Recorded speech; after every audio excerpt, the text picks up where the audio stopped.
Fort Airguns here. Today we're going to be talking to John about some pellets that he has made for the Crosman Trapmaster. John, why don't you tell us a little bit about your pellets? Well, first I think we should start with the Trapmaster itself. It shoots 61 grains of shot at about 600 feet per second, and after you shoot the load, what you end up with is a cartridge that's empty. And a lot of people are putting 375 round balls in them, and that ends up being at about 400 feet per second, which is kind of slow. So what I did was I wanted to make a pellet that was 375 in diameter and more or less make an aerodynamic round ball. Add a little bit of a nose to it, a little bit of a skirt, so it has a forward momentum like a badminton birdie. It chambers very good in this, and it seems to seal very good, and I think that sealing has actually affected the shot count. I think it's behaving more efficiently with these than the round ball. And I also think that I've increased the speed above 400 feet per second, although I haven't actually chronied it to see where I'm at. But you can tell when something hits something sooner. It's pretty obvious. These are 71 grains. In the next couple weeks, I'm going to try and, when I get this other part, I am going to make some 50 grains. I think that'll improve the velocity and give it a little bit flatter of a shot, and hopefully it won't be so light that it'll fall off accuracy at a short distance. Ballistically speaking, this is about as small of a weight as you want to go for this diameter, but you know, in the real world, what works works. So that's why I'm experimenting with the lower weights when I can soon. And thus far, I've been extremely happy with how these have worked. The entry hole is rather large, and if there is an exit hole, it's even larger. I have yet to recover a pellet, so I don't really know what they look like, but just from the entry holes and the exit holes, I can't help but feel like it's expanding somewhere in the neighborhood of 33%. It doesn't have a lot of physical room to expand because the part that could crush and collapse is in the back, so it's more forward heavy. So that would cause it to collapse a little bit, but not as much as it would if it was a straight hollow point or more of a point. So is there a shape you think would be better than another?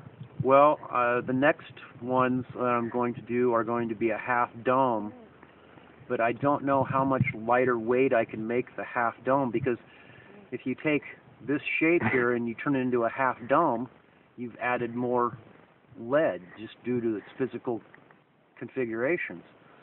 So by making this a half dome, I'll shorten this skirt just a little bit to keep the weight the same.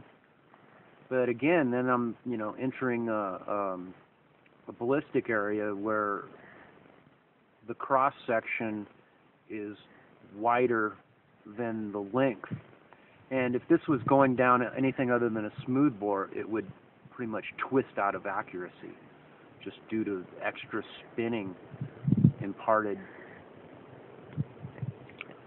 Well, it's a great pellet. It's an absolutely great idea. I'm actually surprised, that I haven't seen any. Yeah, I mean, to me, I just looked at it and said, this is an El Paso Pete Ultra Gamer, and those all come in 45 cal and 50 cal, and I said, well, why not 375? Right. Now, what is the process involved in actually making them? Well, I take a piece of wire that is slightly smaller than 375, that's pure lead, and I cut it to a length that is about 80 grains, and then I put it in a press, and the press has a cylinder which creates the body shape, and it has a nose and a skirt, and they all come together at the same place with the little lead piece in the middle, and it squeezes together and performs the operation of making the pellet. It's a very versatile system. Like I said, I can make a half dome nose or even a pointed nose on this if I want, but then again, that's adding more lead to a 25-pound gun. If this was a 100-pound gun, like the high performance version that a couple people make for the same shot shell, then realistically I could put like 1.5 of these in weight wise, and it would still be better performing than this. Mm-hmm. But this is just such a lower powered gun that you can only go so much and still achieve realistic results. So as far as yardage, I mean, what is this gun really capable of, do you think? Well, a lot of people are claiming that they can get 50-yard shots with the round ball. I would have to say that this would have to equal the round ball, but I think that that's sort of stretching it. I don't think that could take out anything that would be, more than a pound or so at that level. Or you're going so slow that, if you can accurately judge how much it's going to drop, that I think that this is about 100-foot gun, maybe a little bit more. So like around maybe 30 yards, maybe. Yeah, I think that that's about the maximum that a person could realistically expect to take something humanely. And again, you can't really use this for anything that would even be considered small game. It's more like a rabbits, rats, squirrels, Mm-hmm. stuff that's small and fragile that, it's not a big bore. Even though it is a big diameter, it just doesn't have the power. So if somebody wanted to purchase these, is there a way that they could do that? Well, they were made from 1968 to 1971, I believe, or 70. They made a bunch of them, and they didn't sell very well. And then Western Auto in Southern California bought the remaining inventory, which was approximately 50% of the run. I think it was about 100,000 guns. And then they sold them for about 5 years or so at a discounted price, mostly in Southern California. So they're out there all over the place at the swap meets and in people's garages.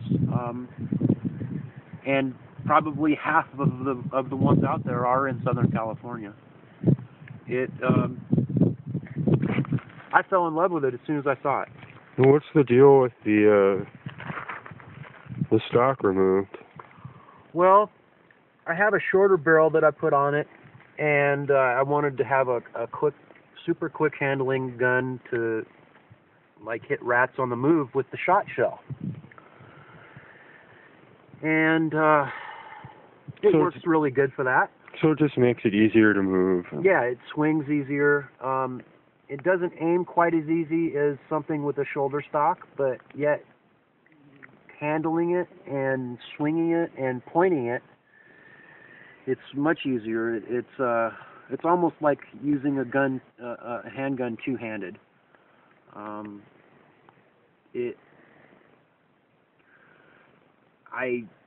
I think that it's a great thing like it is. I do have a wood stock that I have for it, but I'd rather carry it around with the pistol grip. Mm-hmm. It's a little bit lighter, and it balances better with my hand right here.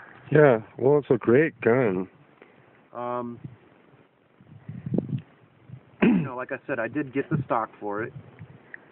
and I will put it on and give it a try. But the gun this was purchased with actually nothing here, and I went to the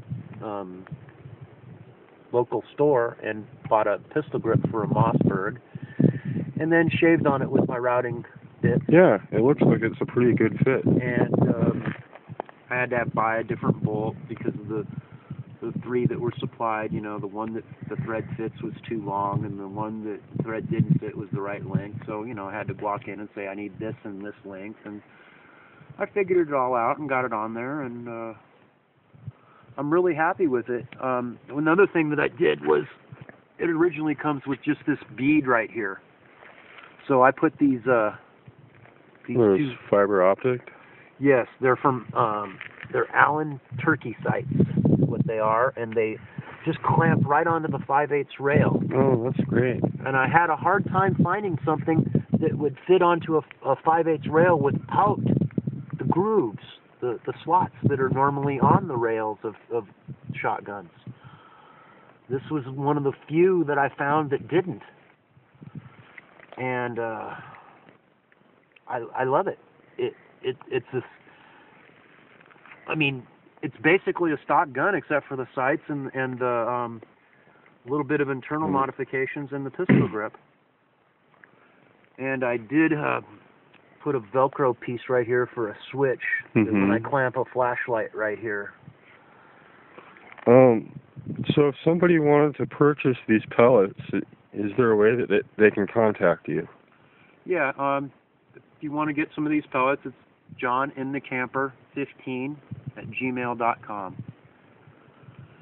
And yeah, readily available. Yeah, these are great. Thanks for talking to us today, John. Hope to see you soon. Sure. Thank you. Thank you.